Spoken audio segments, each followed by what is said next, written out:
কেড়ে নিছেন, মুখ চাপা দিয়ে ধরবেন, কোনো সমস্যা নাই। স্লোগান একটাই, নারায়ে তাকবীর, আল্লাহু আকবার।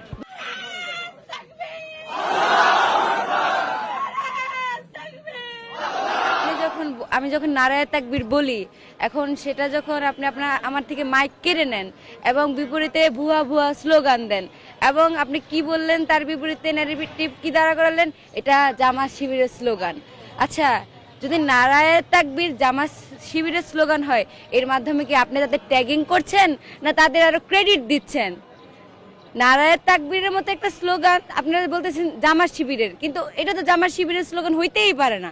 এটা কিভাবে জামাত শিবিরের একার স্লোগান হইতে পারে? এটা বাংলাদেশের আপামর জনতার স্লোগান। আপনার মাঝে মাঝে শহীদ উসমান বিন হাদিকে বলতে শুনবে যে নারায়ে তাকবীর হচ্ছে সার্বভৌমত্বের স্লোগান। নারায়ে তাকবীর হচ্ছে যখন সীমান্তে শকুনেরা আমাদের সীমান্তের মধ্যে আইসা ঝামেলা করে, তখন কৃষক মানে শ্রমিক যে যেখানে আছে তারা সবার আগে নারায়ে তাকবীর বলে নিজের জীবনের তোয়াক্কা না করে কিন্তু সীমান্তে ঝাঁপায় পড়ে। তাদের কোনো লাভ নাই, লাভ একটাই, বাংলাদেশের সার্বভৌমত্ব। নারায়ে তাকবীর স্লোগান আপনারা সহ্য করতে পারতেছেন না কেন? নারায়ে তাকবীর স্লোগান কি আপনারা ওন করেন না?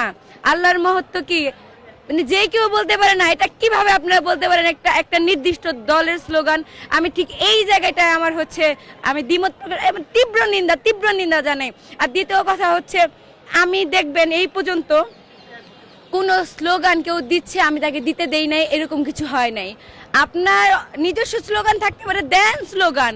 যদি শান্তা কারো স্লোগান আটকায় থাকে, বলেন যে শান্তা তার বাক স্বাধীনতা নষ্ট করছে, তার স্লোগান নষ্ট করছে, তার কোনো অনুভূতিতে কষ্ট দিচ্ছে, তার ধর্মীয় অনুভূতি বলেন, সাংস্কৃতিক অনুভূতি, যে কোনো রাজনৈতিক সেই অনুভূতি আঘাত দিচ্ছে। না, আমি কিচ্ছু করি নাই, আমি বলছি নারায়ে তাকবীর, আল্লাহু আকবার। আমি বারবার আপনি আমার থেকে মাইক কেড়ে নিছেন, মুখ চাপা দিয়ে ধরবেন, কোনো সমস্যা নাই। স্লোগান একটাই, নারায়ে তাকবীর, আল্লাহু আকবার।